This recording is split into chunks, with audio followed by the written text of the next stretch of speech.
बिजली कभी कभी धरती पर क्यों गिर जाती है? बिजली चमकती है तो लाइट पहले आता है और साउंड बाद में क्यों आता है? जिस बिजली से हम फोन चार्ज करते हैं और जो बिजली आसमान में चमकती है, उन दोनों में क्या अंतर है? इन सारे सवालों के जवाब हम जानेंगे इस वीडियो में। तुम्हें पता है सूरज का सरफेस टेम्परेचर 6000 डिग्री सेल्सियस है और तुम्हें जानकर हैरानी होगी कि आसमानी बिजली का तापमान 25 से 30,000 डिग्री सेल्सियस है। जब बिजली गिरती है उस समय बारिश भी हो रही होती है, जिससे हवा में नमी की मात्रा काफ़ी बढ़ जाती है। तुमने देखा होगा कि जब हम किसी गर्म चीज़ को ठंडी चीज़ के पास लाते हैं तो आवाज़ उत्पन्न होती है। जैसे कि अगर तुम किसी गर्म रड को पानी में डालोगे तो एक आवाज़ होती है। ठीक उसी तरह से जब इतने ज़्यादा तापमान की बिजली हवा में फैलती है तो वो हवा को एकदम चीर देती है। हवा काफ़ी तेज़ी से एक्सपैंड करती है और उसमें उपस्थित पानी को एक झटके में सुखाकर भाप बना देती है। लाइट की स्पीड 3 लाख किलोमीटर पर सेकेंड है और साउंड की स्पीड 350 मीटर पर सेकेंड है। ध्यान देना कि लाइट की स्पीड 3 लाख किलोमीटर पर सेकेंड है और साउंड की स्पीड 350 मीटर पर सेकेंड, इसमें सिर्फ मीटर है। जब बिजली चमकती है तो लाइट और साउंड दोनों साथ में उत्पन्न होता है और दोनों साथ में चलना भी शुरू करती है। लेकिन लाइट हमारे पास पहले पहुंच जाती है और साउंड उसके कुछ सेकंड बाद पहुंचती है। ऐसा इसलिए होता है क्योंकि लाइट साउंड के मुकाबले काफ़ी तेज़ी से चलती है। ज़रूरी नहीं है कि जब जब तुम्हें आवाज़ सुनाई देता है या लाइट दिखती है तब तब बिजली गिरती ही है। ज़्यादातर बिजली तो आसमान में ही ख़त्म हो जाती है।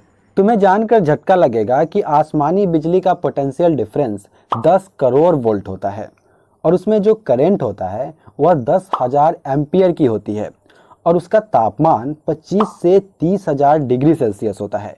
सूरज के सरफेस टेम्परेचर से लगभग 4 से 5 गुना ज़्यादा।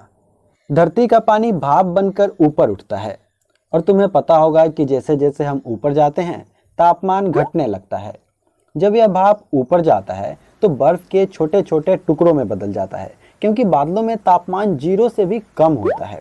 अब यह बर्फ़ बारिश के रूप में हमारी धरती पर गिरता है।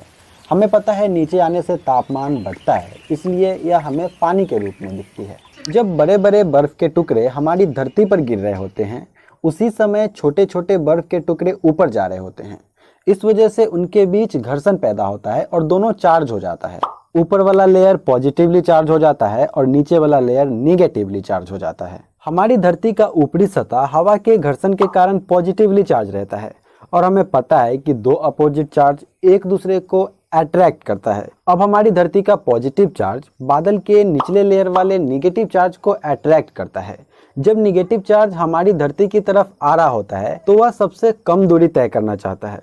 इसलिए जब बिजली गिरती है तो हमारी धरती पर न गिरकर अपने आसपास के किसी पेड़, बिल्डिंग या टावर पर गिर जाती है, क्योंकि बिजली के रास्ते में ये पहले आ जाता है और ये सारे के सारे कंडक्टर से बने होते हैं।